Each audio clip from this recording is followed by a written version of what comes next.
Pelo que parece, tudo que a gente pensava que sabia sobre proteína estava errado.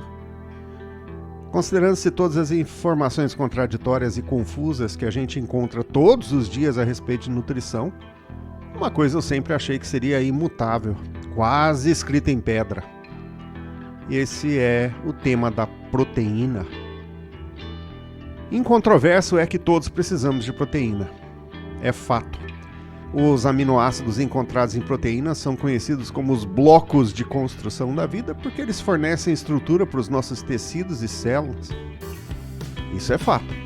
A maioria das enzimas e hormônios em nossos corpos também são proteínas. Mais um fato. Uma vez que fontes de proteína de origem animal são as mais completas, ou seja, contém todos os aminoácidos de que os humanos precisam, veganos teriam que se esforçar muitíssimo para garantir que estão alcançando suas necessidades diárias de consumo de proteína.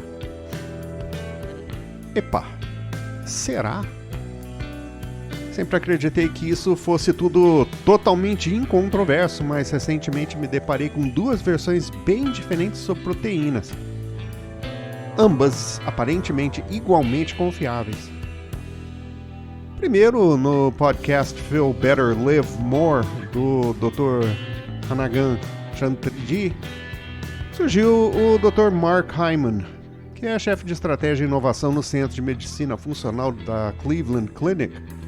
Ele também é autor do livro Young Forever, The Secrets to Living Your Longest, Healthiest Life, ou, em tradução livre, Jovem para Sempre, os segredos para viver sua vida mais longa e saudável.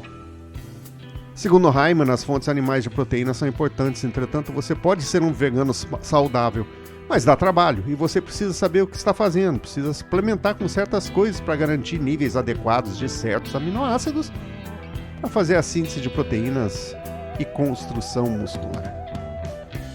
Até aí, batia com a crença universal e potencialmente falsa. Então assisti ao podcast da Ciência e Nutrição da Zoe, em que o entrevistado era Christopher Gardner, professor da Universidade de Stanford e membro do Conselho Consultivo Científico da Zoe. Pare de se preocupar com proteínas, disse o professor Gardner. Elas estão presentes em tudo. Todos os 20 aminoácidos estão nos alimentos vegetais e nos animais.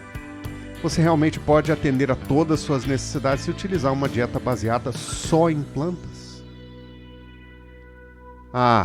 Então, o grande mito foi para os ares. O Dr. Gardner trabalhou em um estudo com o nome cativante de Maximizando a Intersecção da Saúde Humana e a Saúde do Meio Ambiente em relação à quantidade e tipo de proteína produzida e consumida nos Estados Unidos. E pasme, as principais conclusões do estudo são: primeiro, a qualidade da proteína de origem vegetal é superior àquilo que muitas pessoas percebem ou acreditam por causa da nossa tradição científica. Nem sempre lá tão confiável assim.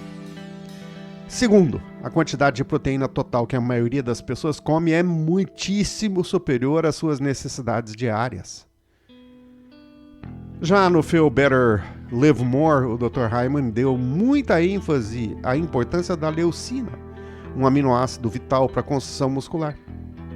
Esse foi um dos motivos que eu também acreditava que seria complicado conseguir proteína suficiente em uma dieta vegana, embora eu mesmo seja vegetariano há 8 anos.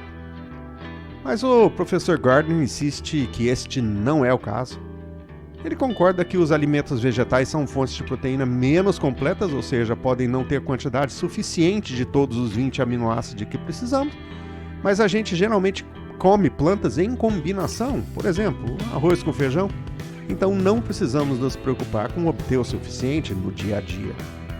Na verdade, ele diz que muitas pessoas excedem em muita quantidade diária recomendada de proteína. Eu entendo porque as pessoas se animam com a proteína e acabam exagerando nela. Afinal, ela certamente equilibra o açúcar no sangue, dá mais energia e mantém você mais saciado por mais tempo. É por isso que dietas ricas em proteínas se tornaram tão populares, porque talvez você possa perder peso sem sentir fome. É verdade que as nossas necessidades de proteína podem mudar de um dia para o outro, por exemplo, dependendo de quanto exercício fazemos. De uma semana para outra, dependendo, por exemplo, do ciclo menstrual da mulher. E de ano a ano, porque fica mais importante após, por exemplo, a menopausa para a mulher manter seus músculos e ossos em boa forma. Mas se você come uma dieta saudável, como uma variedade de alimentos vegetais, feijões, grãos de bico, lentilhas, tofu, quinoa, nozes, sementes, você está bem. E se você comer algumas fontes de proteína animal, não necessariamente, por exemplo, a carne vermelha, mas talvez um pouco de peixe, ovos, iogurte ou queijo, então você certamente está bem. Pelo menos no que diz respeito ao quesito proteína. Acredite, você não precisa perder as estribeiras em seu consumo de proteína, porque o consumo excessivo dela não traz benefício algum. Então a mensagem que eu estou tentando passar com tudo isso é que a maioria de nós não precisa se preocupar em obter uma quantidade suficiente de proteína. Na verdade, apesar de todas as outras opiniões conflitantes, este é um dos elementos da saúde e nutrição com os quais a gente realmente pode relaxar. Basta comer uma variedade de alimentos de toda sorte e a gente já receberá a quantidade necessária de proteína para as nossas necessidades diárias. Esteja bem, esteja seguro.